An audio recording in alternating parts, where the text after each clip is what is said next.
Okay, class is in session. So I hope everybody can see my screen. All right, welcome to week 4 of our UIUX FIGMA track class. Today we will delve into collaborative features of FIGMA and explore how to effectively manage design versions and handoffs. This knowledge is crucial for working with teams and ensuring seamless communication throughout the design process, all the way to when we hand over our design to the developer to do their thing with it. So that's what today's class is going to be about. Also, I'm going to redesign our form. I feel like that's the best way I can make the corrections at once. But it's unfortunate that we are not, our numbers keep decreasing. I know a lot of people rely on the YouTube videos to just catch up on the class. But I would have loved if we were all here because our class number has really dropped. But thank you for the rest of you who have showed up consistently. I really appreciate that.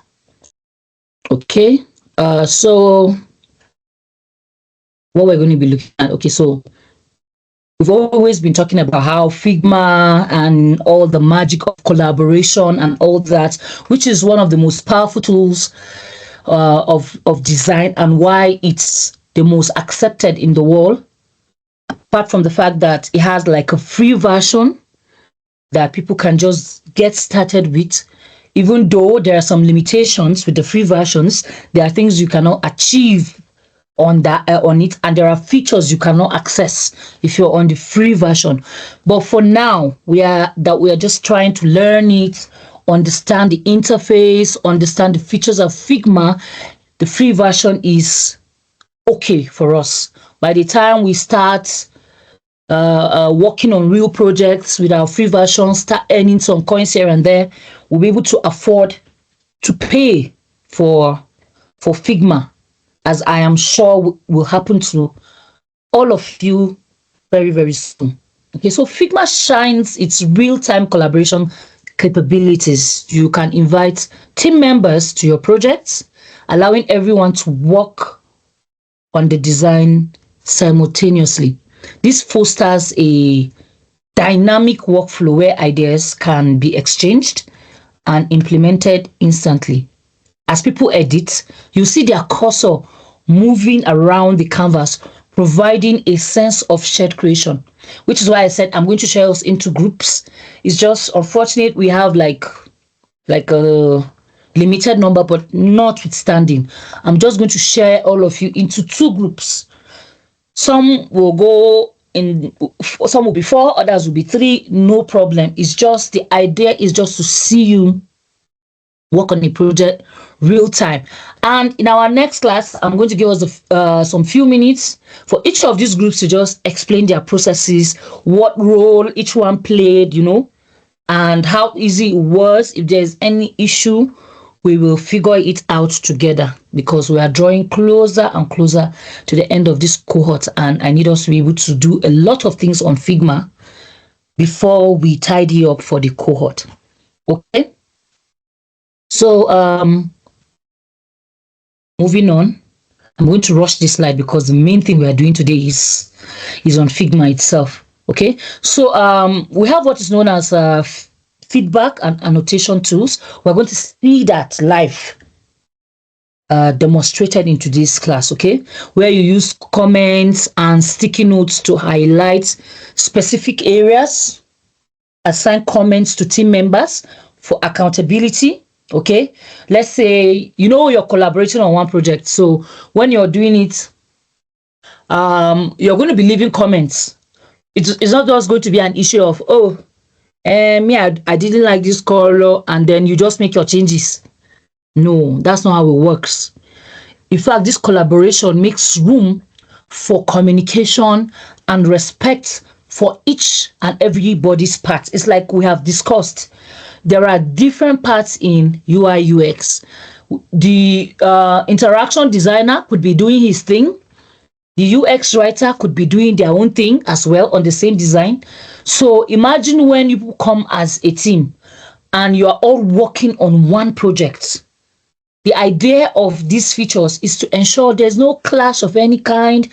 And then for whatever reason, if you make certain changes, you're going to leave comments to explain, give reason. Because it's not easy to work in a team. I'm sure some of you have worked in a team, and sometimes it just ends up in basbos. Everybody will just claw on each other for one reason or the other. Some might even walk away without even giving any explanation. For others, they will be fuming. Oh God, I don't think I can work with this person. Ladies and gentlemen, in this wall of design, in this wall of remote work, you're going to have to learn to work in a team. Because no one is going to hire you and tell you will do a project from start to finish, except you're just building a project for your portfolio, and okay, you're in control of how you want it to look, how you want anybody looking at your portfolio to view your projects. And even at that, it's not like the end of the world for you to say, okay, to build my portfolio, I'm going to find other entry level UI UX people. Let's work on a project and let us all display it in our portfolio. So as you guys are in this group, thank God for Discord. You people can try to, like collaborate with one another, even beyond this class. Communicate. Tell yourselves, oh, let's work on a web page. Let's work on a simple app that just has 15, 16, 18 screens. Let's just do something together. I will display it in my portfolio, stating my role that I played, and you will do the same. So at the end of the day, you will just have so many projects if you can just come together and just do one project together. If you decide, oh, I want to do like a personal one, it's fine.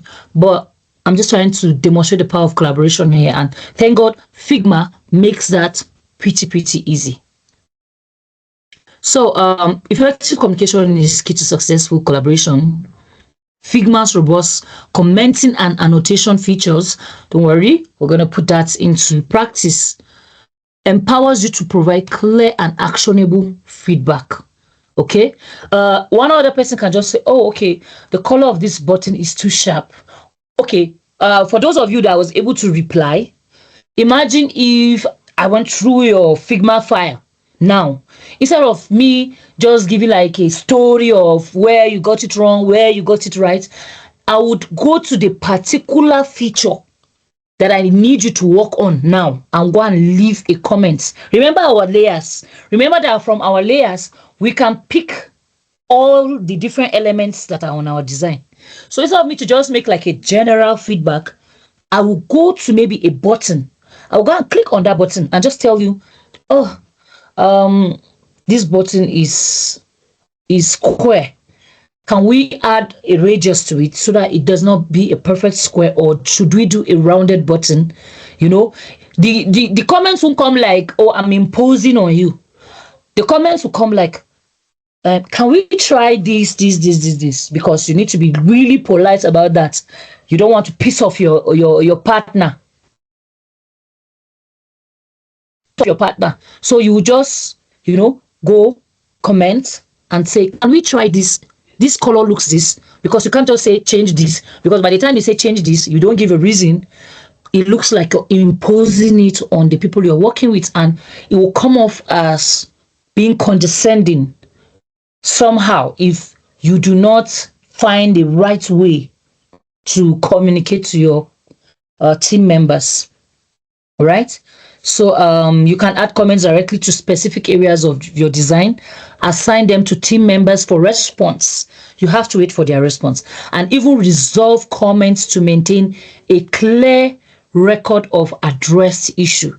Now, one of the reasons this is important, if let's say you're doing a remote job, you're working for a foreign company that has brought you in to be a part of a project, you're going to have to be very clear, because those comments, if for some reason anything goes wrong in the project, those comments are part of the history of that particular design that the employer can just say, where did this thing go wrong? Maybe your mind will be like, I thought it in my mind that this thing should be this way. Oh, I just didn't say it. That is not going to go well for you. They don't work like us. They work with systems, clear systems. So if for whatever reason there was an issue or you felt some type of way, you have to leave evidence in that comment that you tried to fix this, but it didn't go your way. At least the employer gets to see that, okay, you had brought your concerns about a certain element that has now caused whatever problem that is there, because these comments, they have timestamps, they have all those things. So they're not going to disappear. They will just be there as some sort of evidence, kind of. Now, remote design collaboration. Figma eliminates geographic barriers. Doesn't matter where you are. That's why it's number one collaboration design tool.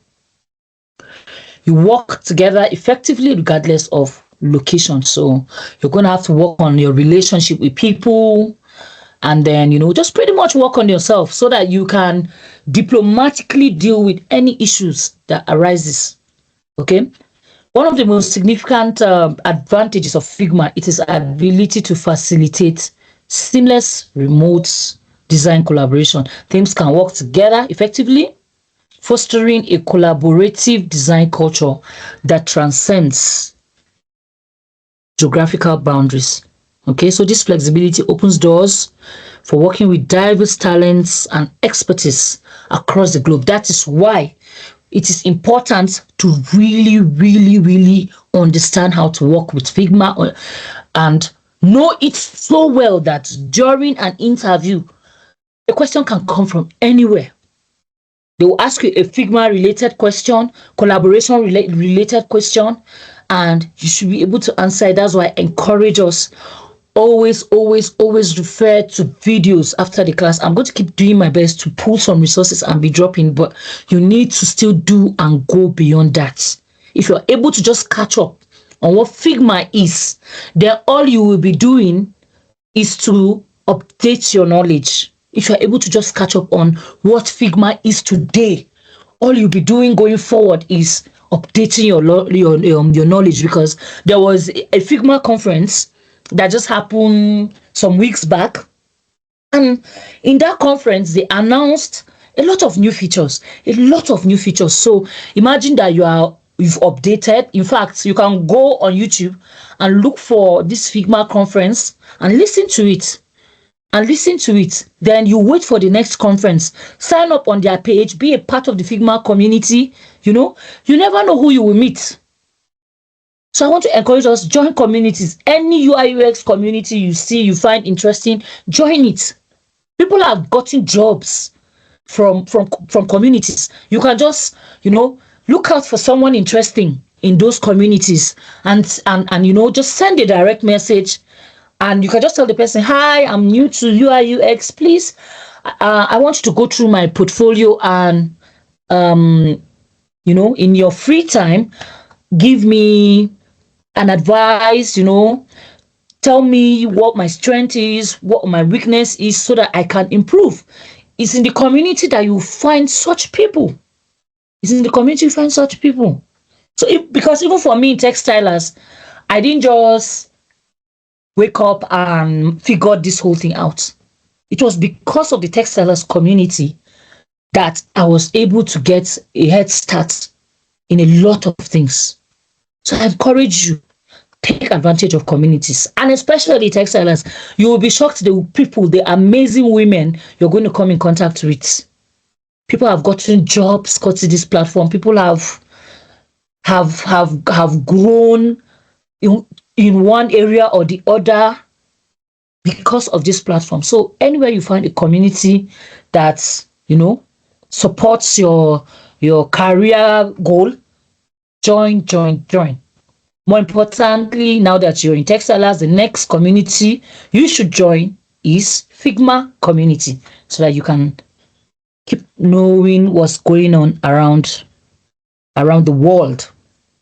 Now, foster collaborative design culture across teams. I had just mentioned that. Okay, so moving on, we're going to look at version control and design history. Okay, Figma automatically tracks all design iterations. Remember, we said that one of the steps in design processes is iteration. You must iterate. You cannot get your design right the first time. You can't.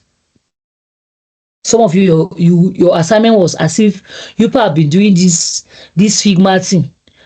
I'm just looking at you people. It's like you people have been doing it. It was so good. I was like, I don't understand though. It's like these people, they've been doing this thing. Don't come and be forming new before me. It was so good. It was so good. So overall, I am proud of all the attempts you made. I'm sure if there was any mistake, it was just like, not so much. And I believe that by the time we redesign that form together, everything will come back to you again. All right. So, Figma basically empowers you to undo mistakes with confidence. You can easily restore previous versions of your design with a single click. Additionally, Figma allows for advanced version control through branching and merging functionalities. We're going to talk briefly about that. Because it's a whole thing, but I'm going to introduce it to you so that when you dig deeper, you will figure it out even better. And I'm going to also drop a video link for that particular concept. So this enables you to experiment with different design directions without compromising the main project and provides a clear audit trail of changes. We're going to see that in work also, so that I'll drop videos. Because I won't really go too deep. There's just so much to do today. All right, so some of the best practices for design version control: you use clear and descriptive version names. Remember when I said naming your layers is key, because you don't want to mix things up. Same goes for versions. In fact, to just keep it simple, you can just name it version 1. At least we know version 1, version 2, version 3 is easy to know. Okay, the latest version will be version 3, the first version will be version 1. It's easy to just, get back to that. It's just that, as your project becomes bigger, you're going to have to revisit how you name your versions so that you don't get lost in your work. So regularly create new versions for major design changes. Yes, major design changes.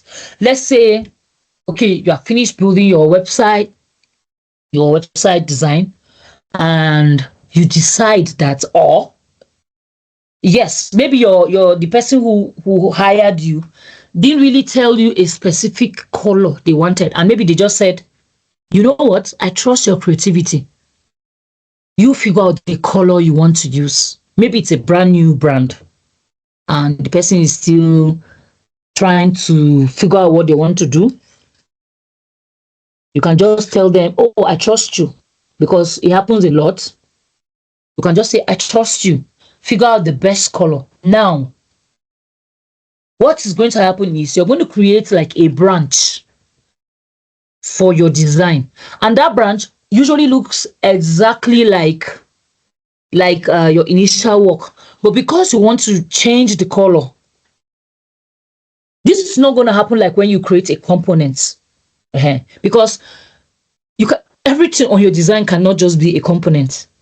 The only thing you can turn into a component is something you can use over and over.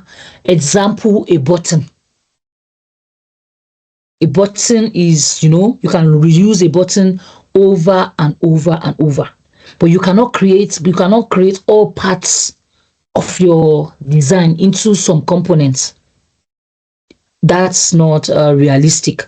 So now you want to try a different version of your website. When you create that branch now, you can now use it to do and undo on that branch. You can even change some of the pictures. You can decide, oh, I want to change the font. I want to change the color. You know, those are major changes because that's like a lot. Now, when you do that in your branch version, for whatever reason, if it's not looking the way you were picturing it in your brain, you can always revert back to your main project. It gives room for that. We are going to see that also in the practical for today. Then also communicate version updates to your team. When you update something, you are going to have to leave an annotation or a comment or both, you know, and say, okay, I created this other version. Oh, let's compare and contrast. Then let's see which one we're going to keep. So that's pretty much that. So this functionality is invaluable for maintaining design consistency and revisiting creative decisions. Let's say we went back to the table and, you know, in the course of our discussions with stakeholders and our team members, we say, okay, this feature, let's try putting it on this part of the header, or let's move it to a different page or something. Those are the kind of things you can use when you are trying to change your version, and then you create your branch, try it there, see what it looks like. If it looks better, if it's more, you know, user friendly, you can always abandon your main project and make that version your main project. So Figma allows you to do all that. Oh, sorry, I'm over. Yeah, pretty much. So design handoff and developer collaboration. Okay, I like this topic a lot because the last time I spoke on the the Google Dev Fest last year, I had the opportunity to speak. So I spoke about design handoff and developer collaboration because it's an issue. A lot of people are still trying to figure that part out. So the topic was timely, and I had a lot of fun doing it. So this part's very interesting. When you're handing off, you are handing off a design to the developer, you're going to have to figure out how you export assets and specifications for the developer to avoid stories that touch the hearts. Sometimes developers find designers extremely frustrating if they are unable to hand off a project properly to them. It's not even more like a handoff per se. I remember trying to correct this notion at the conference. I said there's nothing really like handoff, so the mistake is on me. I still repeated the word here because this process doesn't really end. Even at the developer level, there are some iterations that can always happen. There are iterations that can always happen. However, the first stage of trying to, let me say, not even hand over. How do I even say it? What word safe? I remember replacing this one. Can't remember it right now. But let's just say passing it to the developer, more like, because the way you pass it to the developer, it could always come back somehow if certain things are not done right. So it's not a final thing per se, because at that stage, you will begin with what is known as an alignment meeting, where you invite developers, your stakeholders, your teammates are there, and then you people want to take like one look at everything. You know, sometimes there are designs that when you get really, really creative, you're going to annoy developers because sometimes designers just create certain things that look like they cannot be achieved. And that really frustrates most developers. So it's at that meeting that people can figure out, okay, this thing you designed in this place, do you have an asset? Because when you have an asset properly saved in Figma, it's easy for them to convert it to code. And I don't know if you know, but you can convert your entire design to code. But that's like something that if you find a developer learning Figma, that's just the aspect that they are most interested in. They are most interested in how to export assets and how to turn the design that you gave them into code so that they don't start building from scratch. So for most developers like to learn Figma for that reason. So you can use Figma plugins to streamline the handoff process. There are so many plugins on Figma. I'll see if we can explore one or two. Zeppelin is one of the most popular. I'm going to drop a Zeppelin video for you to just watch and have an idea what it does. Then you clearly communicate design decisions and functionalities through annotations and style guides. So like I said last week, we are going to do a group project, and like I said at the beginning of this class, I'm going to assign us into groups for a Figma project. We're going to utilize the real-time collaboration feature and version control. So when you are presenting next week, is your Figma file you open and be doing your thing, you and your partners. Everybody must play a role. I want to hear everybody's voice. I want to hear this person say, oh, okay, I worked on this part of the project. I worked on the coloring. I worked on the button. I want to hear everybody play a part. This is very important part of your assessment. Because like I said, we're drawing close to the end of this cohort. And I'm sure nobody that is on this call came here to waste their time. You want to get your certificate after this class, and you have to fulfill your assessments and all that to achieve that before we get to the final project. Okay, so we're going to prepare a short presentation showcasing your collaborative design process. Not really presentation per se, but I just want to see a Figma screen and then I want to see everybody on their Figma doing their thing and all that. Probably I'm going to get somebody's email to demonstrate what that is going to look like if we have time today. Okay, so yeah, each group will present their collaborative Figma projects, open discussion and feedback session, opportunity to learn from other design approaches. Because I notice some of you are like really strong design people here. Some just with a small push, you're well on your way. So yeah, that's it. Had to rush this because we need to get to the end of this class. Okay. Yeah, so I'm going to stop sharing this screen so that I can move over to Figma. Thank you. Oh, okay, we have 11 people in the class now. That is so good to know. All right, so real quick, I'm going to go over to my Figma, figma.com, so that I can quickly design that form, and then we'll use it to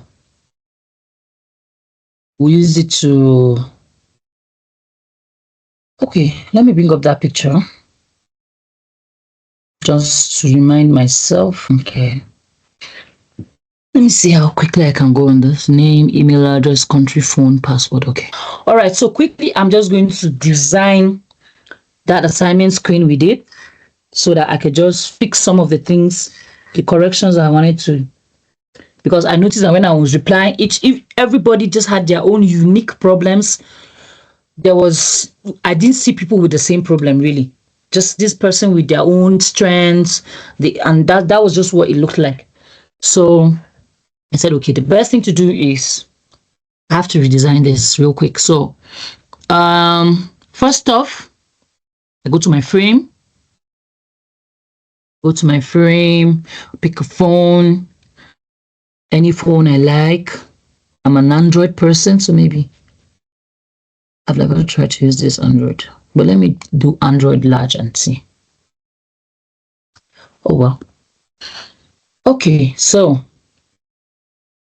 This is my frame right here. So let me take one look at the screen. Okay, doesn't have any border or anything. Okay, good. So first off, I'm going to be flipping. I'm going to work on my registration form. The registration form is the title of this particular form, so it's an important form.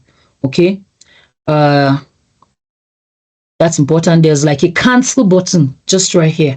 So let's start from top to bottom. There's a cancel, and then there's like a registration form with some 2 ellipses behind it. All right, so quickly let me start with my type tool so that it will give me an idea where to drop my circles and my cancel icons. So real quick, registration form.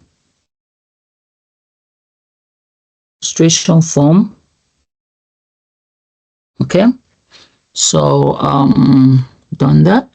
If you notice these lines now, because some of you had some small issues of figuring out the center of your design. So real quick, if you see this showing me that okay, this is the middle, and my registration form was in the middle. So you can use these guides to calculate where your center is and all that. So I'm going to go to increase the font. Remember our design properties. As we have this clicked on and our layer is showing us that we are on our design form, I'm going to go to the properties pane, go to the text. You see right here is where it shows you text. You can just scroll down to see all the features of your text. Now, my registration form is, it looks like, okay. Let me not guess. Let me just, oh, I didn't spell my registration very well, Bele. Pardon me for that. Let me just do that. Registration. So it's kind of like around this size. Let me still center it. Then if you notice it's bold, and yeah, I need to make mine bold. So to make it bold now, when you click here, it's going to show you the font weight. Now. So if you like, you could just say extra bold. You can, and you don't even need to click anything. When you hover on it, notice from thin, extra light, regular, as you hover over it, it's going to give you a sense of the size. All right. So this place is for the regular font weight. Then this one's down here is for the italicized one. So I'm just going to use extra bold at the well, extra bold is fine. Then okay, it's blue. We can decide if we want to use the exact. Let me teach you something now, because what is going to make us really good in this design thing is by copying other people's work. Go to Behance, go to Pinterest, go and pull a project that someone has done. Now, with everything that you know in this class that we've been doing, you can just pull that project quickly and try to do everything exactly as you see it. So, but if you need your project for reference sake, you can always import that file into Figma. And the only reason I want to do that is so that I can be able to pick the exact colors instead of guessing what the color is, because some of you, the colors were, I noticed you had that problem. So now I'm going to bring in that image and just put it by this side instead of going back and forth. So I'm going to place an image. I'm going to just place an image for this. Now it has taken me to my file. I'm going to go to downloads. Yeah, that's where I kept it. Yes, it's right here. So I can just click on it like this. Wait, why is it saying place all? Oh, okay. Okay, so my design is here now, right? It's just here for reference. It's not here to really do anything for me. So I'm just going to move it to the side to enable me pick Something has happened to my, sorry, Control Z. I was wondering what happened here. Oh, okay. Okay. I made a mistake. I shouldn't have said please or. So what has happened now? It has immediately merged with this my registration form that I'm working with. So let me do that again. Let me do that again. Go on the file. Go under place image. Let me pick that again. I wasn't supposed to do it that way.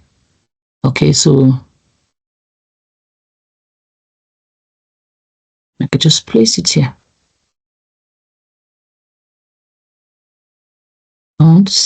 It's still doing the same thing. Sorry, I need to disconnect this.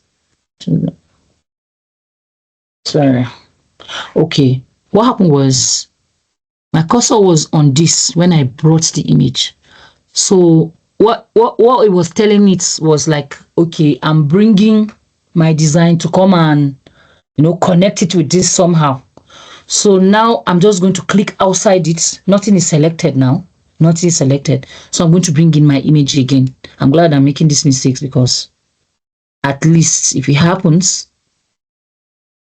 happens, then you'll be able to know what happened. Click outside your design. As long as you have something selected, if you have something selected, it will think that you are bringing it to come and merge. See what's happening now? Now it's not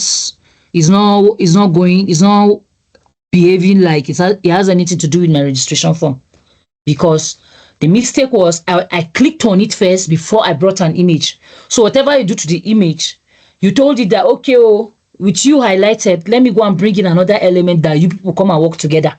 That's what I did. So that's why whatever I was doing to the image I brought in, it was affecting the registration form. I reduced my image, my registration form reduced. When it disappeared, that one too, like that. So make sure you are not clicking on anything when you are bringing in your image, except in very rare cases. There are times that, okay, maybe you want to use the image as a background for your frame. Let's say maybe you want the image to be the background image. You can have your frame clicked on. You can have your frame clicked on. Then when you bring in an image, it will automatically just come and merge into your frame somehow. So, but since that's not what we're doing, we just need this as a reference. Okay, so now let me click back on registration form to get. Why am I spelling my registration like this? What is happening? I'm trying to rush the class and it's affecting me. Please bear with me. Registration. I hope this is right this time. Yeah. All right, good. So let me still center my registration to be sure. Showing me red. My registration form is at the middle. So let's carry on. So now let's work on our registration form. First, I want to work on the color. So I'm going to click on my color. My color will open up this. Then I'm going to carry my eyedropper tool. When I carry it, then I can click on the color. This registration here. Oh, okay. This guy, if you notice there's this guy here. Let me see if I can move this. Yeah, great. I can. So look at this little box here. When I go over the color that I want to pick, you see it's showing you like a microscope that you are clicking on the color you want. Now I have clicked on the color and it has given me this color. But if you notice, it's still the same color here at this edge. I'm not very comfortable with the blue there, so I'll just go back again, click, carry my eyedropper tool and just come and click at this edge to get me the exact color that I want. So because all the colors at the background are just the colors of the fonts. All right, so we've done that. So I can see an icon here, like a cancel icon. I'm going to quickly go to my icon. We tried to use icons last week. And to find your icon, you click on your plugins, go to icons 8. It's loading now because it's loading directly from their own website. It's not like it's inside Figma. it's a third party tool that you install in Figma. Okay, so real quick, right here already I can see like a cancel, like an X here, which is for close. If I like, I can just pick this. If I want more, I can just type if I want to, but I'm satisfied. Then remember what we said: if you carry the icon without, changing the color, when you come, because I noticed somebody made that mistake. They brought the icon, their eye icon. They tried to change the color in Figma, and it just ended up looking like a black box. So let me show you again. This circle here stands for the color of the icons as of this moment. So since I have my reference image here, it means I know the color I want to use for my cancel. So I'm just going to click this and then custom. I'm noticing that it's not giving me an eyedropper. There should be an eyedropper for this. Instead, I'm seeing it just wants me to put in the color, which is a long process. So this is not good. That shouldn't have to happen. I'm seeing the eyedropper to over the swatches, but it's not taking me to where I want it to. I need to change it to this color here because that's the color of the. This is not good.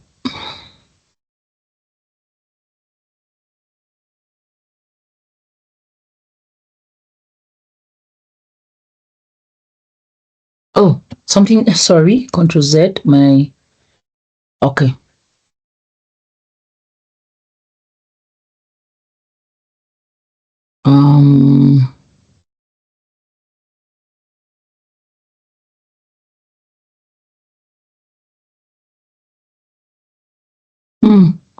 Custom.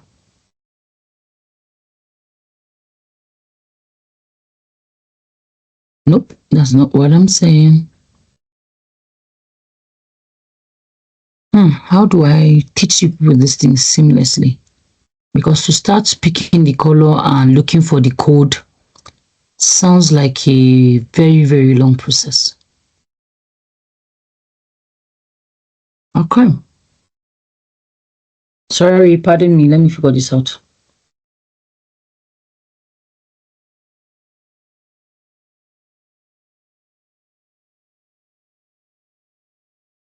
Icons 8.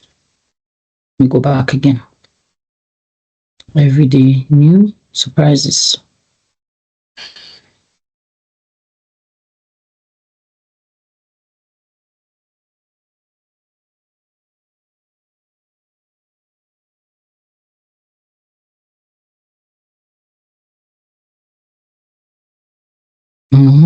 Why is it bringing me to? Okay, I changed the category. I changed the category.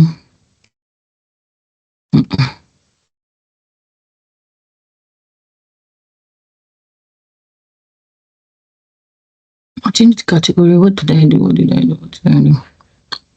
Well, sorry, pardon me. Forget that I've been doing this thing for long. Sometimes it gets confusing, even for me. Okay. I want to bring my icon. That's what's causing this now. Anyway. Okay, let me just succumb to what this could be. It's a color picker. Let me use a color picker to pick it, but this is definitely a poor thing for icons 8 to do. I have like a different page where I've set this whole thing, but I've already started building here. So let me just load the image here and just get the code. This is a very poor way to do this, but It just shows that sometimes before you start your project, you set up your design system, your colors and everything. I believe we'll get into that next week, if I'm not mistaken. Where is this thing? Let me see. Let me see.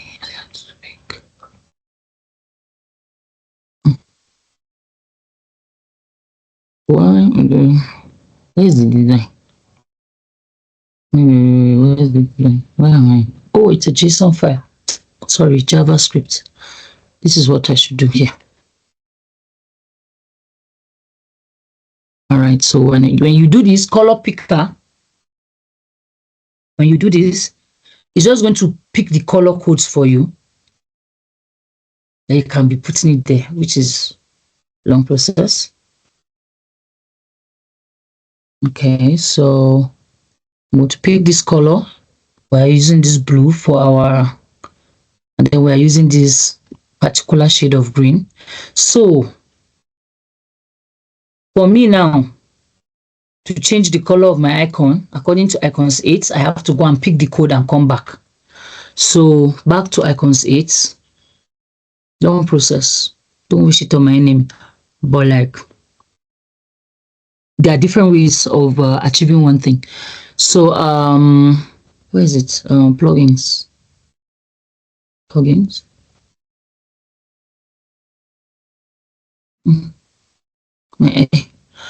All right, so now to change the color, we have to literally put a code. Not a bad thing, but like, not a bad thing, but like, where am I keep going? So sorry, I have to find. Nope. I have to find. Nope. Where is it? Where is it? Oh, where is that default? Anyway, this, if you want to change the icons you want to use, you could go this route. There are different kinds. No, I don't want this. I prefer the first one, the original one. But you could experiment with this. You could. Okay, I am not. Nope. Could experiment with this. I've forgotten. Okay, hand drawn. Let's see. No. But you see, you have so many options here. No, I don't want that. What's the name of that original one? Oh, nope. Okay, let's see. I've even forgotten it. Can you imagine? Not stickers. But you could see there are like really cool ones here. Could always work with. I don't even mind this. I don't mind this at all. Eventually, when you start entering designs, you find like the simpler the better. And that's how I like my designs. So I like my design. Let me see what the close icon looks like here. I don't like this. Sorry. I thought it was something else. But we are not doing this today. No.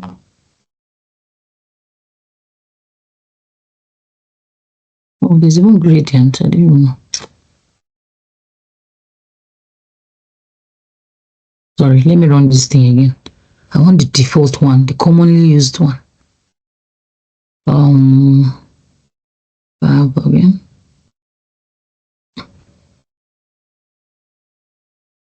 Sorry.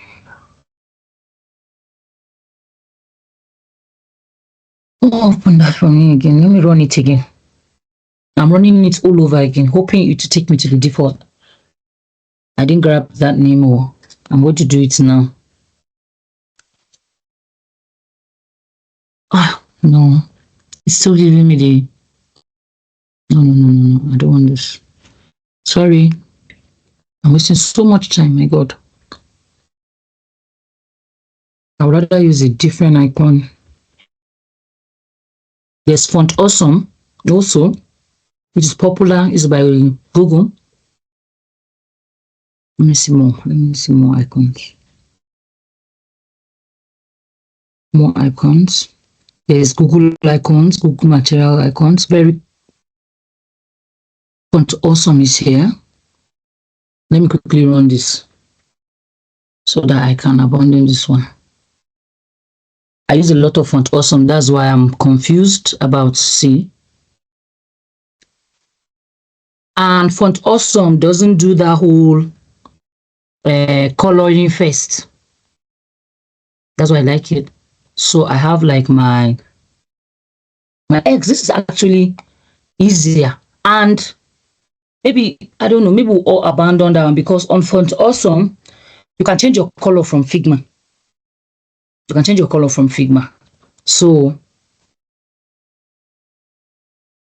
you see, it's giving me room. So that code I copied, I can just use it to change my color. See what happened? This is why you normally use whatever sent me to use that icons. I don't know. Font awesome is what I use. I like the way the icons are simple, and and I can change the color on Figma. So that, as you can see, there's like a whole list of icons. I just chose the one I liked. So you can choose the one that works. But this one allows you to change your color from Figma, but the other one, long roots. We all avoid long roots in our life. So all I have to do for this is to reduce it. Remember, if we are reducing any size of anything, we must put our hand on shift while we drag our small arrow. Drag it. My God, we have entered 3 o'clock. This was not the plan. Okay, so I'm just going to place my cancel here. I'm going to still reduce it. Looks kind of big still. I'm going to reduce it a bit. Yes, I think this is fine. Our design is coming together now. Feel free to abandon icons 8 and go and use font awesome, please. I was in my head, I thought I was teaching you different ways to do this thing, but just do what I'm doing for now. Okay, so I want to achieve my ellipse. Some of you even did the gradient. I was like, wow, professionals. So to draw your perfect circle, do not forget your press while dragging your circle. Make sure you are also pressing shift to achieve your perfect circle. So I just have one circle, and don't forget, always remember to duplicate, because it's not every time that you will do this. Okay, imagine now I've drawn this circle, then I'm now going to start trying to draw another circle. All right, so now I have my circle. I'm going to do a fill. I'm going to use gradient, because if you notice, it was gradient. So, and the gradient colors are right here on my reference image. So this first color, I'm going to pick this blue here. Oh, let me carry this is what pained me with that font awesome. I can no color picker, no nothing. With that icons 8. Then my second color, I'm going to click on the one beneath. See what I'm clicking to do that gradient now. This is how it will show you. When I went to my fill color, let me start from here. When I went to my fill color, this first one is for a solid color, right? Then this first one here where it says custom is for your solid color. Then the second one, if you hover over it, you see it's your gradient color. The third one is an image. The last one is a video. We do not have any need for those ones right now. So I'm going to click on my gradient again. To combine my two colors, these boxes down here, 0 and 100 here, the stops, is for you to click on it and get your first color, which I did for the blue one. Now I want to get my second color, so I'm going to click here. My other green, I've used it before, so I'm just going to pick it because it's here on my history. Or if I like, I carry my color picker and then I'll come and pick my color here. So if you notice, I have my two colors blended here. Now that I'm done with picking my color here, I can cancel this box. Then I can focus on mixing my two colors here. I can decide I want to shift my blue. Maybe I want more blue. I will now shift it here. But you know, just not to be excessive. Then I want more green. I will shift it here. You can just use these guys to adjust your color. So now that I've done that, I can just click this, and if you see my circle, I'm not very sure I like the way the color is combined. I'm going to try to just leave it because it's showing like it's half blue, half green. So to avoid stories that touch the hearts, also look at this linear here. You can use it to change the direction of the gradient. You can, if you do radial, I think radial is not bad since it's a circle. So, but I'm going to shift my blue, keep it here, and shift my green, keep it here, to give me like this blend. But to actually just, I think I'll leave it. Yeah, it's not showing like it's a line anymore. Then you can change the direction. You can change direction. You can flip the direction. See what's happening here? I flipped, green came back here, blue went back there. Flip again, blue came back here. I can rotate the gradient so that it will not look, I can rotate it as well. You know, you could just explore all of these features here for when you want to do like a gradient color. So now my ellipse is looking somewhat like what is in the picture. So now that I've finished working on it, I'm going to go back and click. Then I'm going to do my Control J, because where's the energy to do this whole thing all over again? Oh, sorry, Control Z, Control J. Is it Control J? No, Control D, sorry. I'm using shortcut for Photoshop. Forgive me. Control D is Figma here. Hold on. And then see me, I'm trying to be careless here. So let me, we can do our renaming. I don't think I will do all those things. So circle or dots. Let me say dots. I cannot call it circle again. Dots. Dots. I'm just going to call it dots because it's more like a dot. Rename dots, dot 1, dot 2, something like that. Exactly. All right. So we have our dots named. Now I'm just going to move my dot 2, because when you click on Control D, it's not like you're going to see the thing moving somewhere. Just observe your layer. This is dot 1, this is dot 2. So it just shows me that it is sitting on top of each other. I'm just going to click one and drag it in a straight line. Let this line guide you so that you place it in the same position.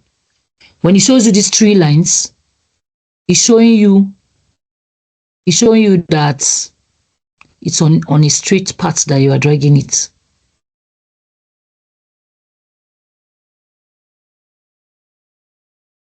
Okay, so now I have my 2 dots. So real quickly now, let me just do my lines. I'm just going to do one, then I will duplicate. That's how to really hasten this. Then first things first, yeah, let me look for my line. Some of you had really thick lines. That's something you need to work on.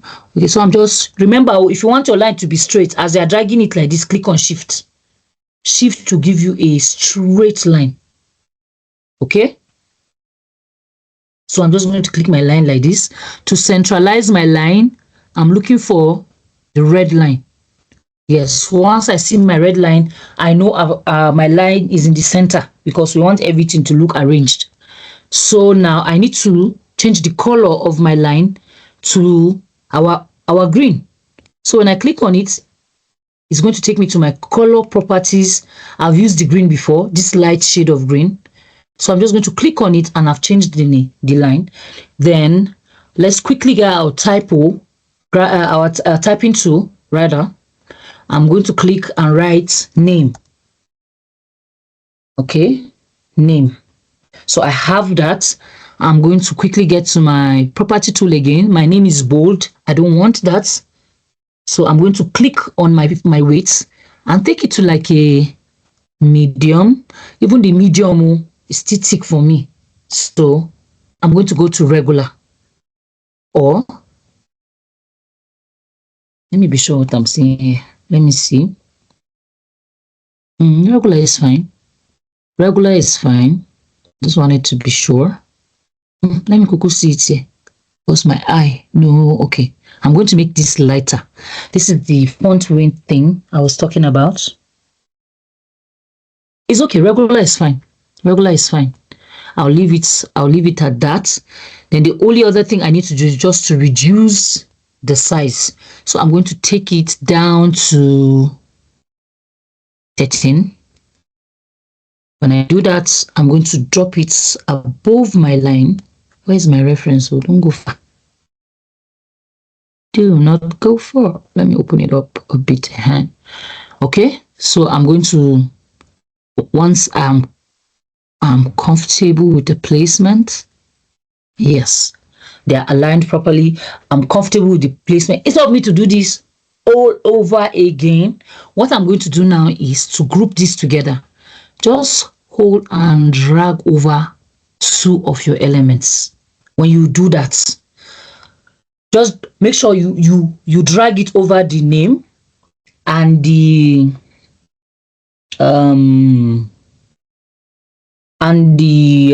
line. Okay, in this instance we can turn it to a component. In this instance we can just click here and it's a component. So all I need to do is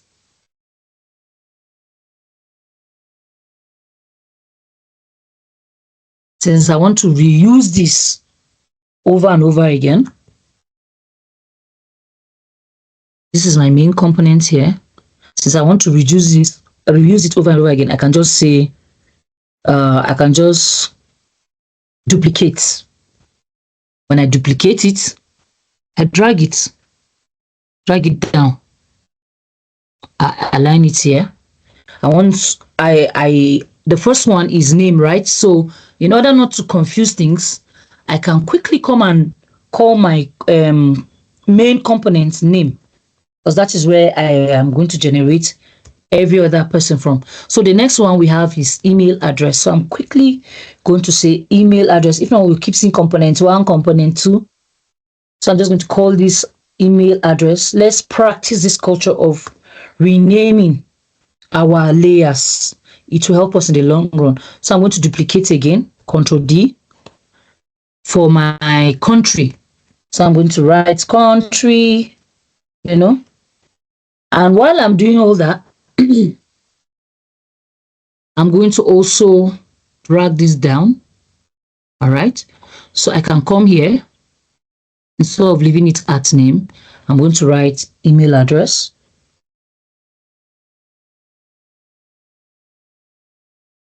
So I'm just using this class to just, brush up what we have been doing. So I'm done with that. I'll come to my country. I'm going to rename my country as well. So you can rename it directly on the design, or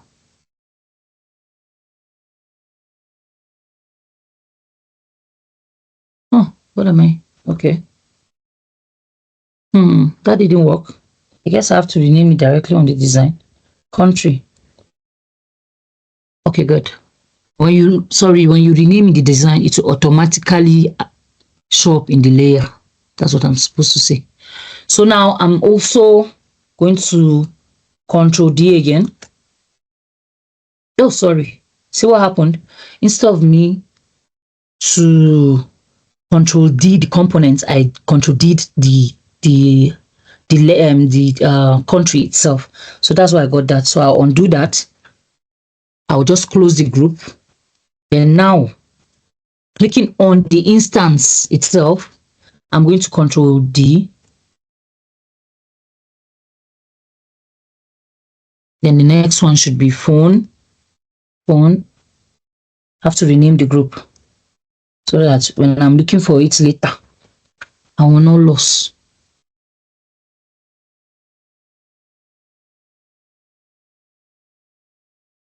Okay, if you notice, seeing the 2020 spacing in my design, Figma is showing me that, okay, all your space is the same. So as you move it down, allow Figma to guide you. Allow Figma to guide you so that your design will look together. That's what those lines are there for. They serve as a guide so that all your design will look. Now I'm going to do the final one for password. Control D again. Then I'll pull it. Just pull it and pull it gradually and carefully and wait for Figma. Oh, sorry. It did not duplicate the first time. Control D. Okay, I just did that now for password.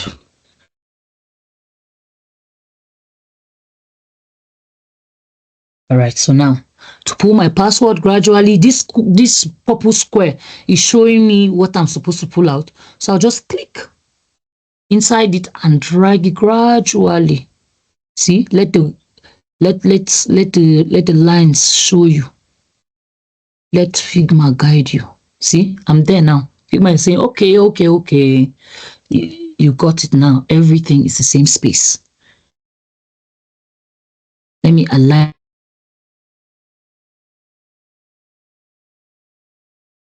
So you see the straight line, the first straight line on your left is showing you, okay, your everything is aligned properly. Then the second line is showing you, okay, the second red line, if you notice, is so bottom. It's showing you, yes, everything is aligned in the middle. See, I moved it now. It has removed the 2020 because now that last space is bigger than the rest. So when that happens, no problem. Just be careful. Don't worry. Just carefully move it up again, gradually, and we are back to where we're supposed to be. So our design is coming together. Just I'm wasting a lot of time on it, but I want to go slow so that password. Okay, so we're done with, what am I doing? Okay, it's my spellings today. All right, so we have all our form fields now. So the next I want to do quickly is to do this bottom part.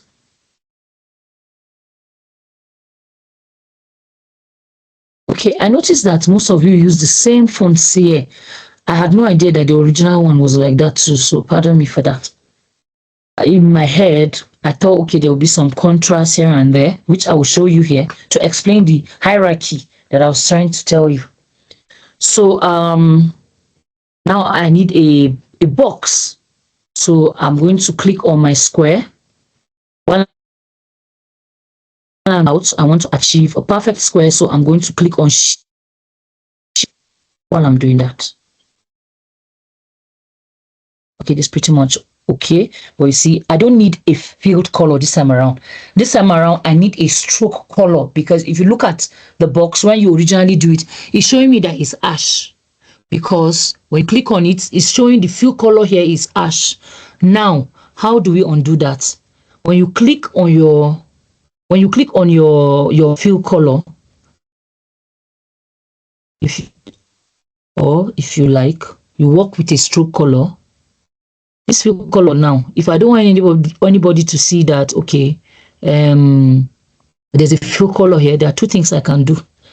I can blend this with the color of the background.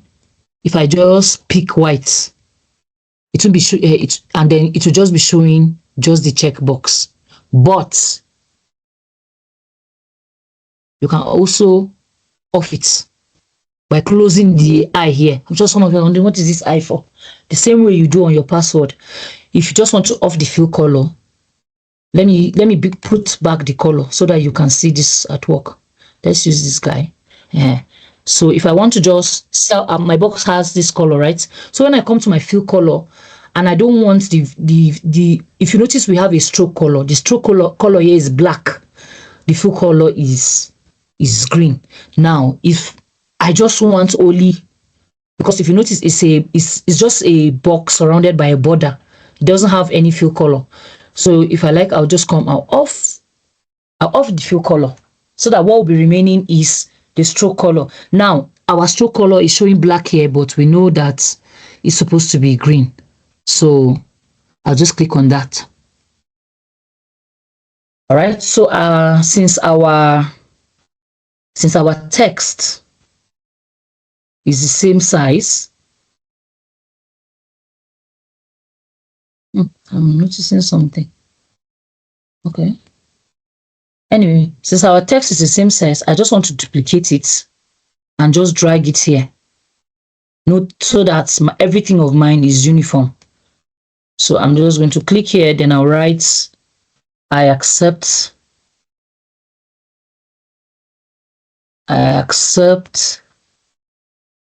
terms and conditions. Okay, the and is not this one. The and is this one. Where are you, safe? Oh my god. Oh my god. I haven't even started the main thing I want to do today, but don't worry. We'll finish it under 30 minutes, hopefully. I'm looking for my ampersand. What's my ampersand? Oh, certain things that you don't use all the time. Conditions. All right. So, all right, I'm going to just place it beside it and allow the lines to guide me. So it has shown me too far, too close. All right, I think this is about it. And my box it's kind of smaller. I'm just noticing it, but I'm going to leave mine this way because for me, to say I accept the terms and condition, because it's not a big deal for me. I wouldn't design like this. This is not my design. I just picked it up from the internet because it looked simple. It looked like a first simple design. So I'm shifting the box to also align with my line. So my red line is telling me that I'm good to go, right? Now, this one now, I initially wanted to increase my box, but for someone that has been doing design for some time now, I would rather reduce the font size here, and then I'll make it lighter. So let's do that real quick. My font size is 13 initially. I'm going to reduce it to 11. Then I'm also going to go to the font weight. I'm going to turn it to light. I don't know which one is finer. Look at it very well. I prefer this because that's not the priority for me. The priority is for me is okay. I don't, even though I said I want terms and conditions safe, I don't really, my problem is, fill this one, put your name and all that. This big one is what I want my users to see. I don't want them to be worried about the terms and conditions when they come to my site. Okay, so now let's look for our little eye icon and put it in our password. So you see, that's the hierarchy thing. This is most important to me. In fact, first and foremost, I want you to know that this is a registration form. That's why it is big and bold. Then secondly, I want you to fill your name, your email, your country, your home, your password. Then this is something I want you to see probably after you are even done filling everything. So that's why I would reduce the font size this way. Then also, another important thing I want you to see is to see my create accounts.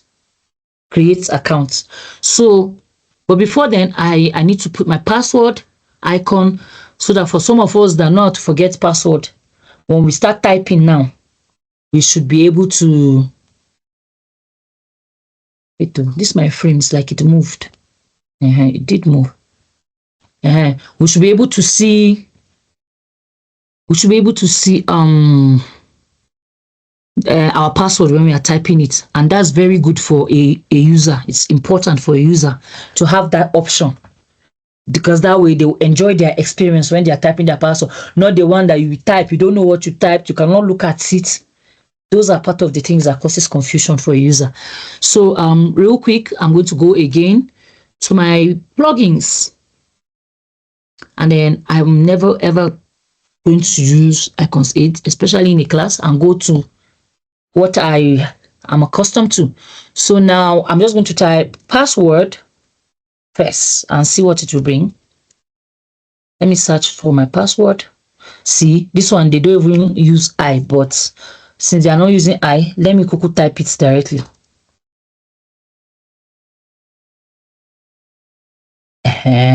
See, my baby is here. So real quick, let me even see. Okay, yeah. So I'm going to pick this. I'm going to pick my eye. This it has already dropped real quick. So I'm going to reduce the size. Oh, sorry. See what happened to my eye? I didn't press shift. So it kind of squished my design somehow. So I'm just going to undo this, Control Z. Then I'll ensure that I'm holding shift this time around when I am reducing the size. So I think I have it at about the right size. Then I'm going to come and I'll drop it in my password. And then I'm going to change the color. Thank God we can change the color. So we'll use our blue color this time. Come to your field, use your blue, and tada, we have it. Easy. See how easy this was. Oh, I went to go and be suffering that last time. So I think the last thing we need to do now, just to do our create accounts, and then we're good. Then I'm going to come back to my ellipse tool and my rectangle tool. It's more like square, but it's okay. It's Figma. I cannot argue with it. So I'm just going to do my bottom. Okay, remember I'm not doing perfect square now. So because I'm not doing perfect square, I'm just going to, I don't have to press shift. I just need to make sure I have about the same size that I need. Some small room. Right? So I have my button here. I want it centered. So I'm looking for my long red line. I'm moving it gradually, but it's doing as if, okay, sometimes it won't go through the whole thing. It will still show you, okay, you're on the right spot. And it's showing me the space between each of these things. So I'm going to click, time for me to do my fill again. We've used gradient before, so hopefully it will still be the same setting. Oh my God, it is not. An opportunity to do it again for those of us missed it the first time. So real quick, I'm going to use my color picker, put my blue, come down here, put my green, dismiss this, and I'm going to change the direction of my gradient till I have something that looks like it. It's kind of like this, but like, okay, but there's like more green and less blue. Kinda.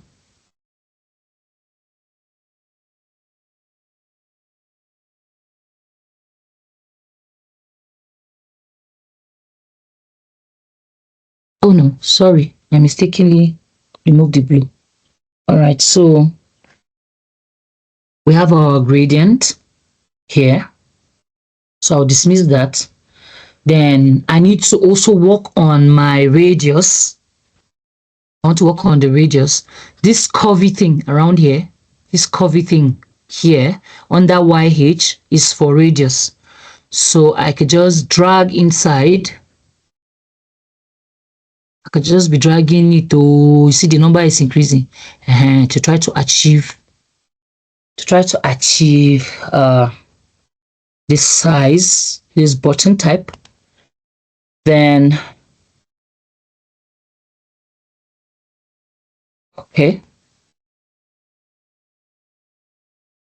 all right, so I'm going to try to achieve this button size here. Then I'm quickly going to use my text tool again and write create account. Create. I like to do it outside before I drag it and set it properly. Remember, all these elements here, they have their own alignments. They have their own alignment. So I've done my create account. I can see it is visible to me. So I'm going to go and work on my font weight. Let me go up. So my font weight here, I don't want regular anymore because I need it to be a bit bold. So I'm going to do semi bold here. Semi bold is fine. Then I'm going to change the color to white. Then I'm going to increase the size because we want people to see this. I've increased it to 16. which is about it. Then I'm going to align it now to the middle. It's all about putting everything in the middle. Okay, so when I do that, if I want to move everything together, remember, drag over everything and it becomes grouped. Then I can move it at the same time.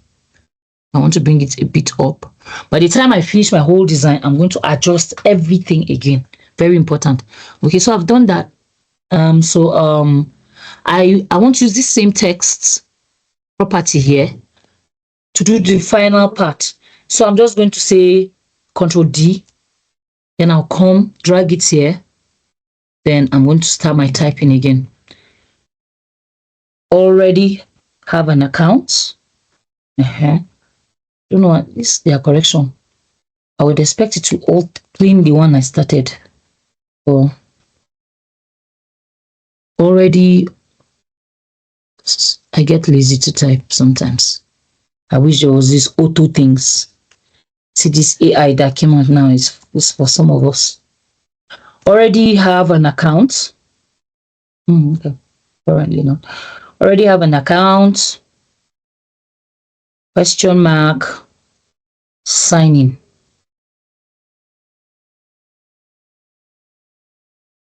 Okay, sign in. I'm supposed to create a sign-in screen. But the way things are going, some of today's class because of the time. Okay, so if you see the sign-in, I have to click on it. You can bring your sign-in separately, but you can just click on it and highlight what you want to change. Then you come and click here. Then you pick your blue color. After picking your blue color, it's a bit bolder than the regular one.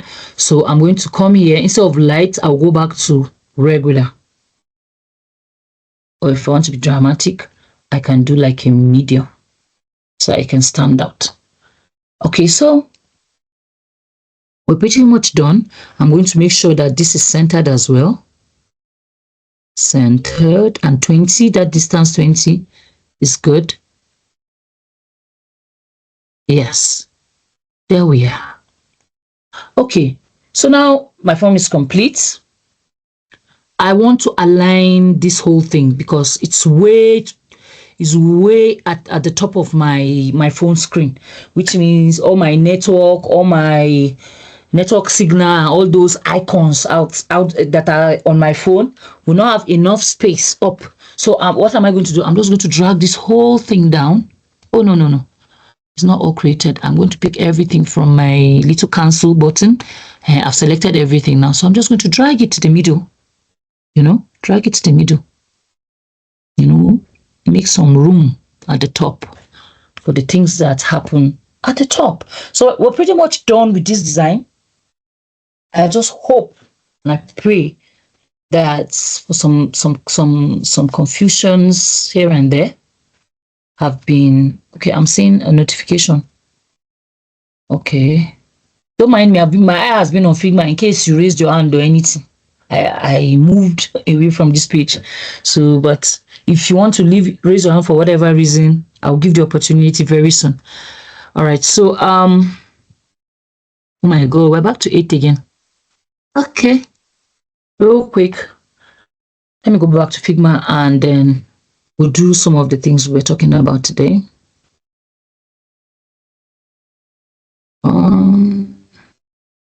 All right, so let me just follow the lessons real quick. We talked about inviting team members to join, use comments, sticky notes. All right, let's just take it one after the other. I don't want to miss anything. Okay, so I'm done. I don't need this guy anymore. I've used it for the reference and I'm happy with the design so far. So now it's time to invite people to this project now. Can someone really quickly drop their email for me on the chat session, on the chat chat pane? Let me teach you how to invite each other.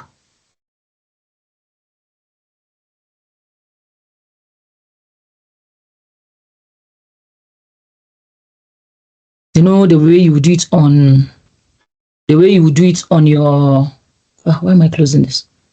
The way you would normally do it on your Canva, for those of us that are using Canva.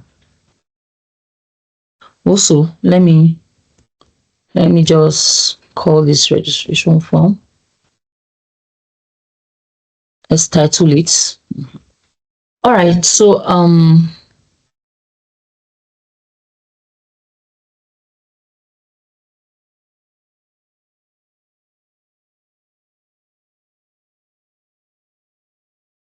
okay.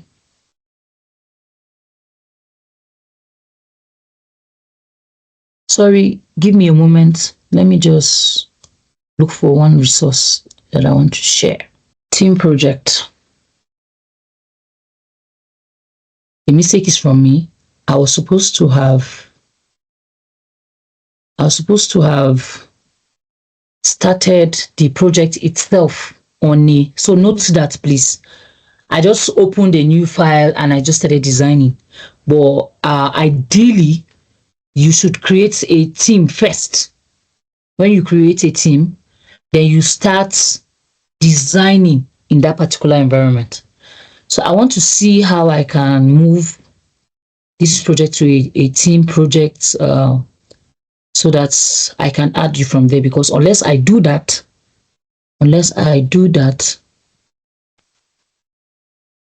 I will not be able to invite anyone. Let me just drop it in this team file. It was one of my old classes. Let me drop it here. Looks faster that way. All right, so I've moved it. So now I'm going to go to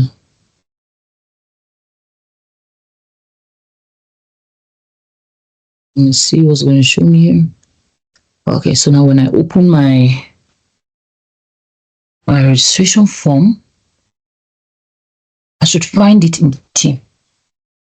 And then it will be able to, thank you. So you see my share button is active now. So yes, I want you to note this. If you want to do a team project, you create a team first. When you come on your page, you create your team first before you start adding people. I just went straight to my personal projects and I just started a design. I didn't indicate to Figma that this was going to be a team project. That's why when I was trying to share it or invite, or it was locked. It locked me out. But now that I've moved it to a team project page, it has given me the room now to invite people. So now, from this dialog box here, it has given you so many options that you can use. So I'm here. This is my projects. So I copied an email I saw at the chat. The first email I saw, hannah@outlook.com.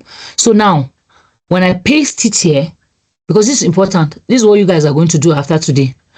Now, it's asking me, is it to just view or can the person edit?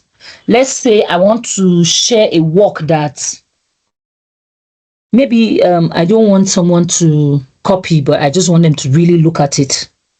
I can leave it on view. But if I want you to be able to change something in my design, so for now, since you are going to do your own group one, I can leave it at can view.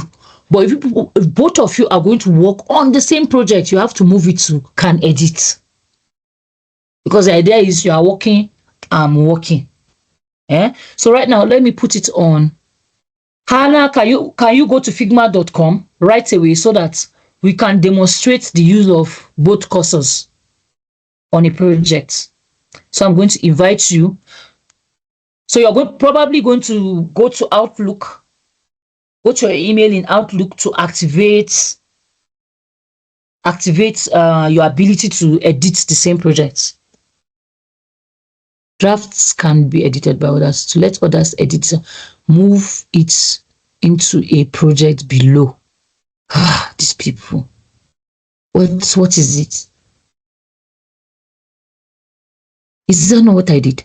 Anyway, move and allow edits. So You should receive an email that you are going to use, and then we'll see your cursor is going to appear on this project. If you like, make any changes you want. You can change the name of the form or something so that everybody can see live. That's just one thing we are supposed to achieve today. Quickly, let me see the next thing we're supposed to do. Okay, feedback and annotation tools. Yes. Very important. Not much to do here, but like, as always, I'm entering your people's time. So, Hannah, let's hear your voice as you try to access your file. Let's know where you are. Good afternoon, ma. Afternoon there. Yes, ma. I haven't received it, ma. Okay, you haven't received the email yet? Yes, ma. Okay. Let's just, we have to move, but as soon as we achieve this, if you have any issue or anything, you people should contact me. But ideally, when you see that email, you're going to get access to this same project, and then you can change the topic or just make a change, a very visible change from what we have done. So let me just quickly continue so that we can cover something. The way things are going, I'll finish this class next week. I will try my best to finish everything, but I'm going to try and go far. All right, thank you very much, Anna, for volunteering. Okay, real quick, let me go back to Figma so that I can continue today's lesson. Okay, so let's say we have I think I'm going to go back to that my old project, the CAB project, so that we can see some of these examples I want to make. Let me go back to files. Let me look for one project that I can work with real quick. I'll just use the same project. Familiar. Okay, so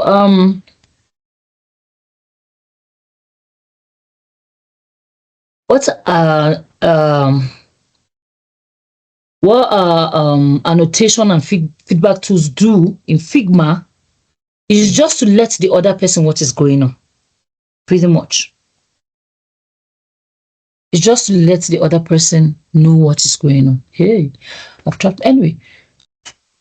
So let's say, let me zoom in.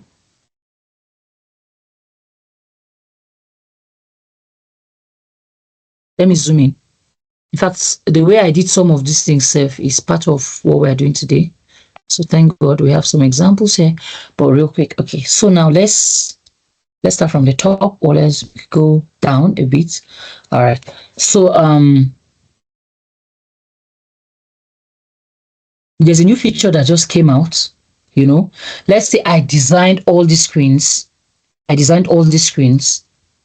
then some screens are completely done and others are not, for whatever reason, because maybe it needs some sort of correction or adjustment. Now there's what we call the developer's view on Canva now.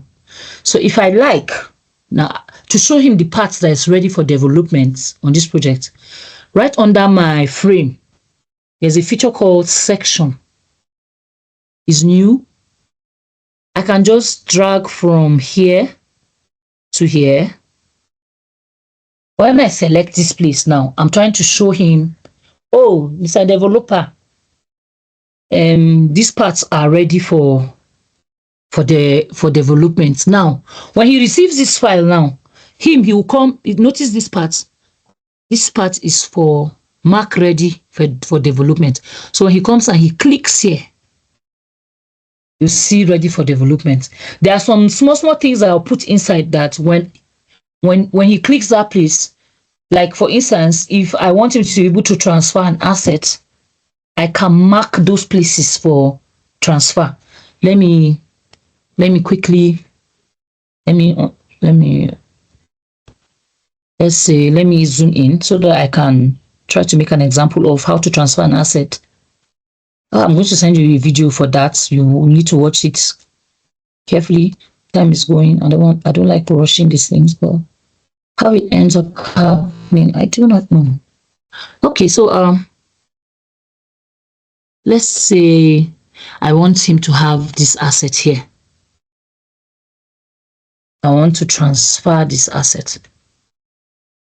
Now I'll come here to export, click on export, go down. Then most times the formats people like to use for website or anything is what is known as SVG. It's a photo format. Please go and check the meaning of SVG, JPG. Some of you probably know some of this.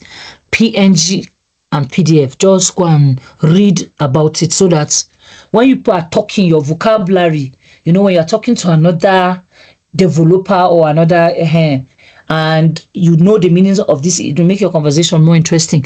So go and just study the different types of this format. So maybe I want it in SVG, and then I'm going to set like the levels. This SVG, so it doesn't really have so much levels, but when I put PNG, it's going to let me select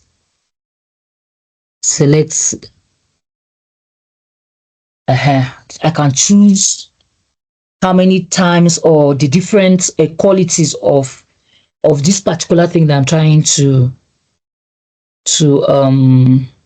have, let the developer have access to, for him to be able to access this asset. This is an asset. Assets are what you bring from other sites to just help make your design looks good. Figma didn't design this image here, but I brought it in from a different website to come and build on Figma with it. So it's an asset. So instead of the developer to now be wondering how to get access or trying to go and look for his own to download from my design, I can make it ready for him to just access it. So that, let me zoom out again. So that, let's say I mark my section again, and I come. My asset is in this space. So this is my section right here that is ready for development. Let me zoom in so that you see what I mean. So when the developer comes and he clicks this, ready to view. What I want to come up didn't even come up. Show in exports. What am I missing?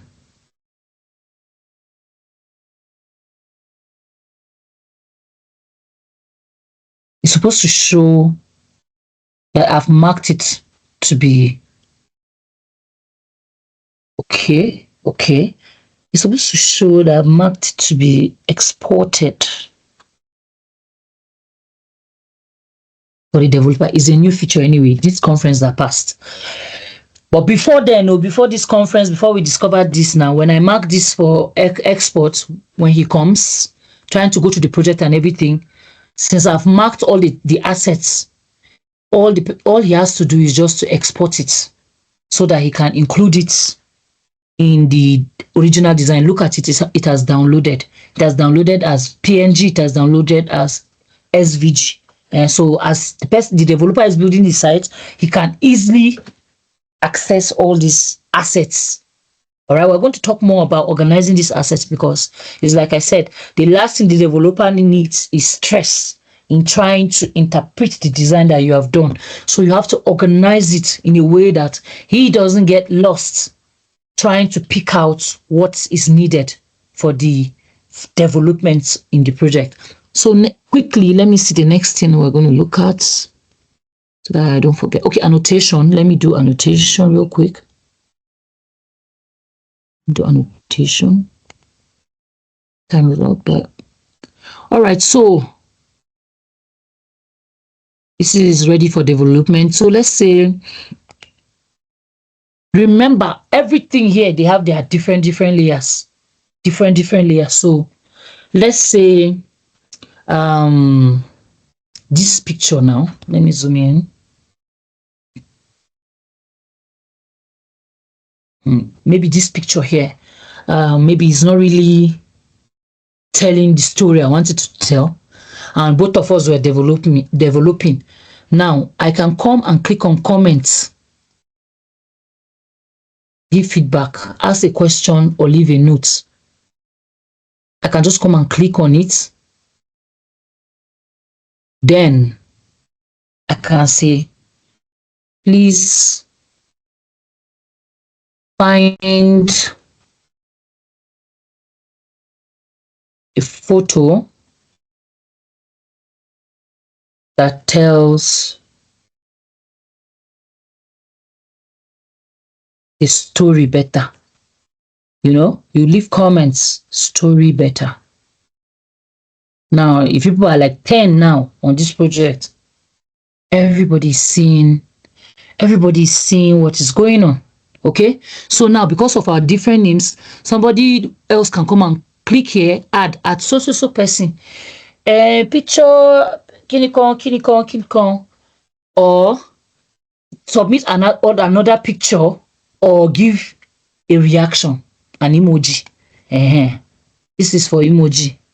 Maybe I will say it, and you know, I'll say it with like a smiley face so that we will not think that we are fighting or something. When I finish writing what I want to write, the other person will say, so everybody will reply on this same comments and things like that. Now, the annotation is similar to this, except maybe I want to I want to really be in the person's face. When you finish, just click on this comment here. It will disappear. I want to really be in the person's face somehow, so that the person will not miss what I'm trying to say. I can just come here and, you know, and just click on a small frame that I will create by myself. You can create these things yourself. So this is the annotation thing. Just click a small frame, find the text, start typing. I will say, I can say Keziah, this, like the same thing I said though in the comment though, but that comment on, you know, that comment on is mostly for your collaborators that people are working on the design. But this annotation method here is for your developer. You can say, this image, Keziah, this image is meant to animate. This image is meant to be animated. So just to be in the guy's face, like, don't reach here and assume it's just a picture. So you know, you have control over increasing the size so that the person can see. Let us not have stories that touch the heart. So this one, like, you're just manually doing this all by yourself. Keziah, this image is meant to be animated or something. Or maybe you don't know the developer self that's going to handle the project, so you don't even need to name anybody. This image is meant to be animated. You can just leave a note like this, and you know, thank God you can change the frame name, so you can call it yeah, you can call it anything that comes. I can say note to developer if I like.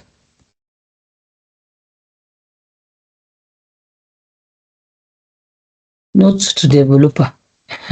So whoever it is, maybe you don't know the person, your job is just to maybe UX people that are working on a design. You people don't know who even do the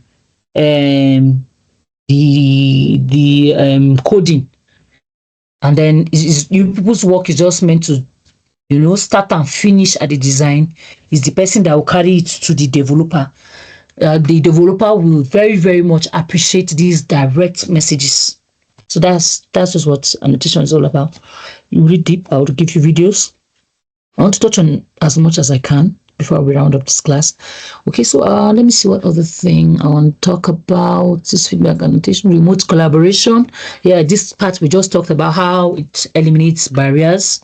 Then version control and design history. Yes, I think this is the final thing I want to talk about. Yes, this is the final thing I want to talk about. Okay, so back to Figma. Design history. For design history, I want to go back to my previous project because I don't want to start altering anything here yet. So let me go back to our design that we did today. I can scatter that one. I can scatter anything on that one because it's just for the class. All right, so real quick, we are back here. Let me do my version control here. Okay, like the name applies. Oh, I can see you now. Can everybody see Hannah? I'm going to approve now because I have to approve for her to touch this design. So I have approved now. So you're in. Hannah, move your cursor around. Let them see it. You can see her cursor is the one showing H. That is exactly. You see her? You see her? Can you see how it works? So when you send the invitation, the person accepts it via email. This is how you see the person is touching something. You are seeing it. As I'm moving my cursor, Anna is going to be seeing it the same way from her own end. Thank God we're able to demonstrate it. Thank you very much, Hannah. Thank you. Try to touch something. Touch my registration form. Start trying to edit it. Let them see it at work. Fantastic. Edit it. Write whatever. Say Hannah form. Hannah form. Aha. Are we all seeing this? So this is all Hannah now doing her thing. Doing her thing. Exactly. Lovely. Lovely. So when I group people today, this is how you're going to work from wherever you are.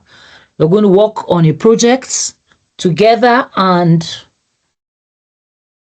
then I've been thinking what to give you to design, but I'm going to drop it. I'm going to drop it for you people as soon as I come up with something that both of you will do. I'm going to make sure it's within what we have taught so far, and then you guys will work on the project together.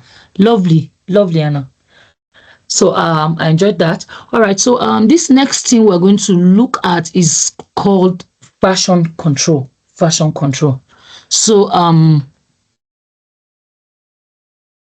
whenever you work on a design and maybe you want to do like a major change, like we said earlier, you can come and click here.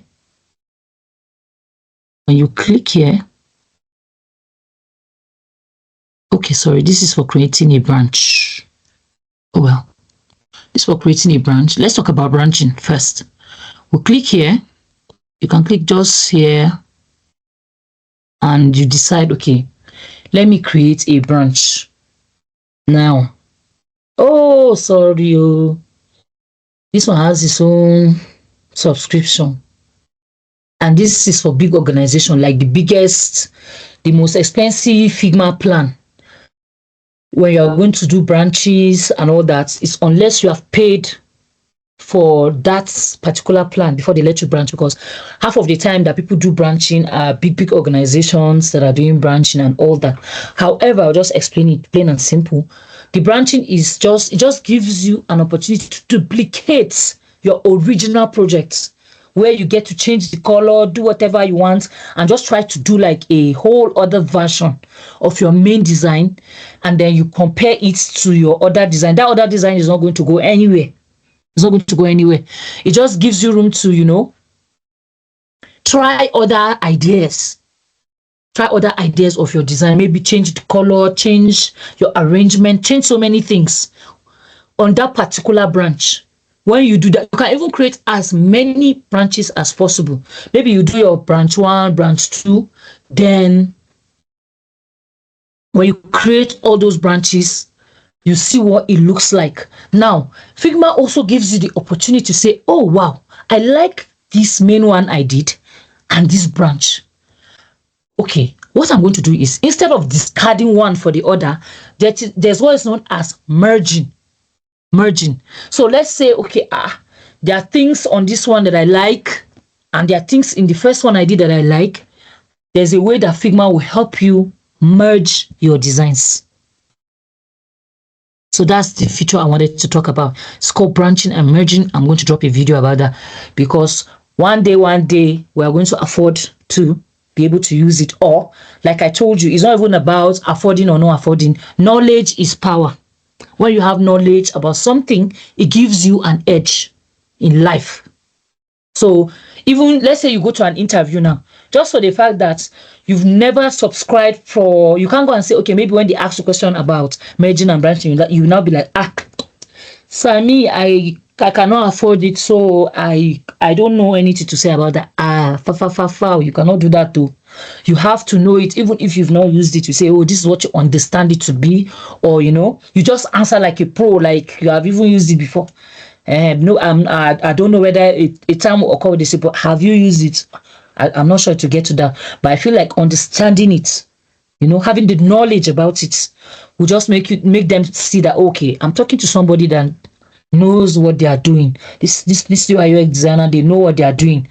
This UI interface designer, they know what they are doing. They know, at least they know this about this, whether they have tried it or not. You're going to watch several videos that will make it seem, because you see me that I'm talking to you, I have not used it. It's because I have read about it, I've watched videos about it, I've seen it, put to practice. That's why I know it, because personally I haven't used it before. So knowledge is power. Know everything that has to do with your field so that you can fit in anywhere you find yourself. Okay, so that's that about that. So the final thing I'm going to talk about today is version control. Now, for this version control now, this is where we're going to go to. This is where we're going to go to. So first and foremost, you want to know where you are. You click on show version history. See what's happening here. Oh, this particular untitled project, I opened it and I just left it there. It's showing me 2022, 7th July 2022. That's what's showing me here. 11. I don't take it to play with this thing. In fact, when I did this untitled project, I was still figuring Figma, like I am still figuring it today. I was, just playing around. I think I didn't know how to delete a project that time. So I just left it there hanging. So today that I wanted to teach this class, I just saw that I had an untitled project. So I now decided to launch that one. So you can see it's showing my different versions. This is my current version. Then today, I've been in and out of this project at least twice. It's showing me all that. Then all the way to this one, I don't even want to bother clicking on it. Just what this is saying is just, okay, you can save every version. You can save every version at every given time. So when you come here and you want to have like different, at each point, you can just use your Control Alt and S. Control Alt and S. Just do your Control Alt and S. See? Control Alt S is telling me to add this to version history. So maybe I want to call it, I'll now call this one Hannah and Amina because that's the latest.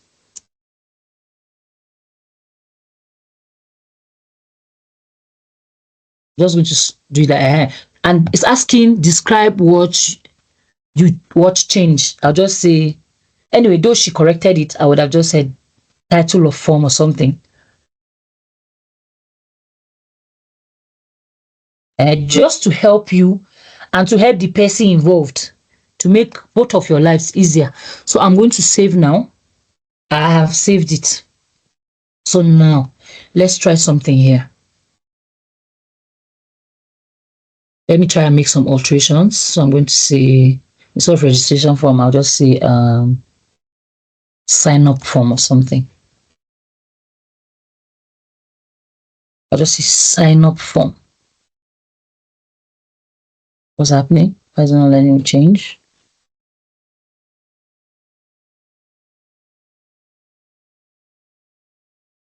Okay, I just saved this version. So I just saved this version. Something is preventing me from Understand. These people need to travel back in time or upgrade to professional plan. Hannah, try editing this registration form. Let me see. Write sign up form or something. Then we'll save it into another. Can you imagine? Why? I don't understand what's happening. What am I doing wrong? Oh, great. Thank you. Let me see if I can at least centralize it. It has locked me out though. What happened? Centralize it. It's locked me out. Something is happening. So let me just make some alterations here and there. I didn't go out of the version control. Please note, those things matter. I just want to make some alterations. Good. So I can show us how version control is. Okay, so we've made some alterations here and there. Canva wants you to go out of everything. If not, nothing will work. All right, so we've made some alterations here. So I want to now save this version again. Control Alt S. So I'll just call it, let me just say blue button or something.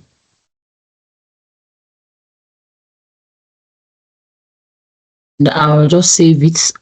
I'm just roughly trying to. Okay, so now I made this a whole other version. So let me go back to my edits. Then I'm going to wait. Is it edit I'm supposed to go to? Yes, sorry. Let me show. Now I want to see my version history. So if you check the version history, let's say, okay, for whatever reason I overdid things and I'm like, no, why did I even make these changes? Let me go back to Hannah and Amina. You just click on that, bam, we are back to our former version. Let's even say, oh no, I think I still prefer my blue. Give it time, you're there. So as you work, instead of even using branching, the example I gave about branching, creating different versions and all that, as you go, you're going to iterate through this journey of this designing. New ideas will jump in your head. So many things. So instead of saying, let me clean this work and start, you know how you will clean something on the board and redo it. This one, if you notice that, okay, you have other new ideas, you want to try, maybe you want to change your button to a square, you want to make some sort of adjustment, immediately just save. Sometimes Figma will do the saving for you, to save it for you. But because you want to be able to trace your work to the design that you intentionally did, it's good for you to save it by yourself and give it the name you want to save it, so that you can switch, make your comparisons. So even though we are using Frio, we cannot do branching and merging. You can still use this to achieve that. Change the color, change the font, change anything you want to change. Then revert to your former version. So that's the version control. When you have version control is in Figma, this is just what it's talking about. And it's either you are doing it this way or you're doing branching and merging. The branching and merging is a very powerful tool. Imagine, okay, you design two different things that you want to merge the features together. Imagine that. That's actually very cool. Very cool. But, and so using our free version, we must make do because we must go on. We move. That's what they say. We move regardless. Okay? So, guys, I'm sorry for taking too much of your time again this week. But I'm really happy to have just finished this so that we can start something else next week. Okay, so real quick, I'm going to just randomly pair you up. We're 8, thank God. I was going to do 2 groups, but now I am going to do 4 groups. 4 groups. I think it should be 4 if it's just 2 people, 2 people. All right. So I'm going to pair Keziah and Regina. Keziah and Regina, you are group 1. Take notes. Okay. Regina, I'm writing it. Keziah and Regina, group 1.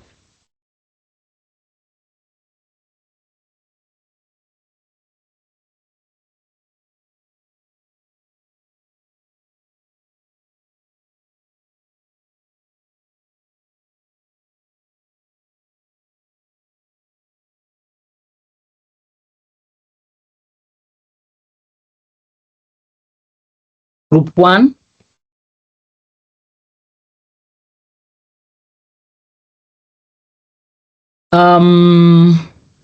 Hannah, you will go with Joanne. Hannah and Joanne. If you people were not friends before, people will be friends today. If you have not said anything after a class, you are going to gist this week. So I'm happy to do this. Group 2.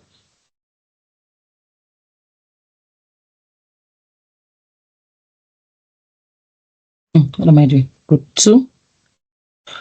Okay, so Nenye and Oluwaseun. Is Oluwaseun a guy? Nenye and Oluwaseun. No, I'm Oluwaseun, are you a guy? No. Oh, okay, you're a lady. Oh, nice, nice. Nenye, Oluwaseun. Group 3. Oh, let me look first. A simple. Oh, okay, more people. Haha. Oluwaseun. I had 11 people who I don't know where they went to again. Oluwaseun, group 3.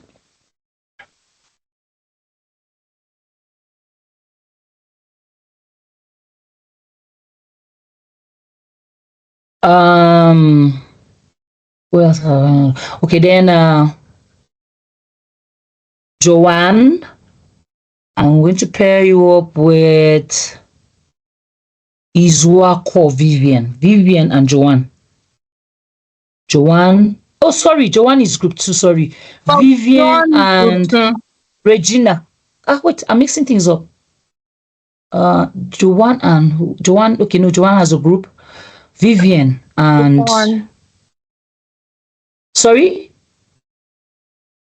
Vivian is group. Vivian. Let me see her again. Sorry. Let me check. Okay. Vivian, I'm going to pair you up with. Sorry, who else is not in the group?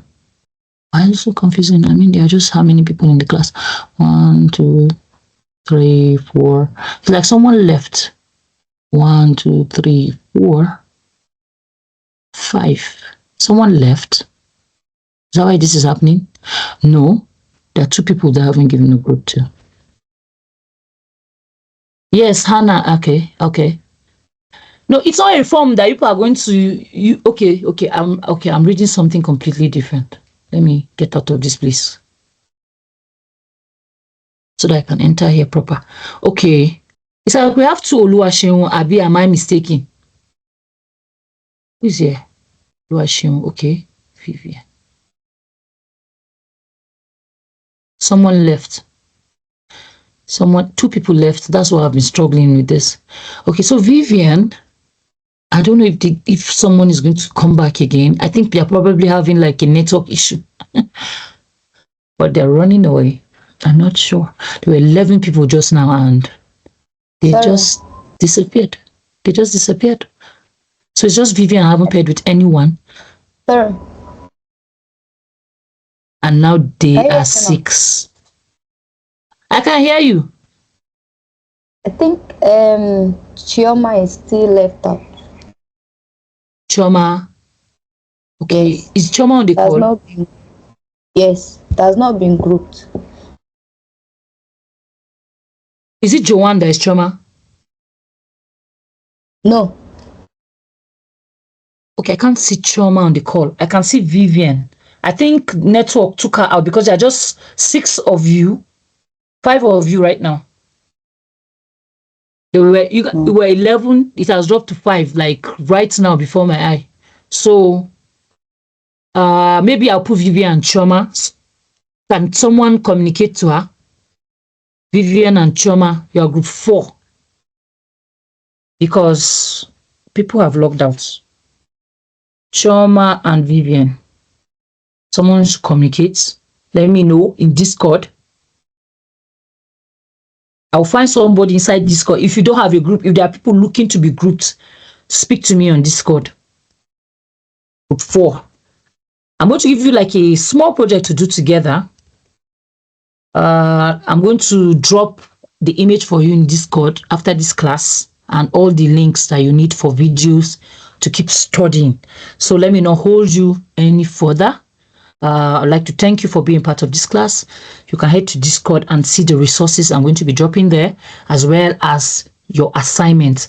You're just going to design a website header for me.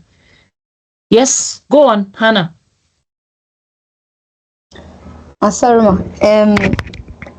I'm still not on Discord because I was unable to okay, walk it through. So okay, thank God I have your email now. I'm going to send you a Discord link so that you can just join the group. Thank God I have your email now. I was trying to reach out to you. Okay, I'm seeing a Moses just appeared. Oluwatosin.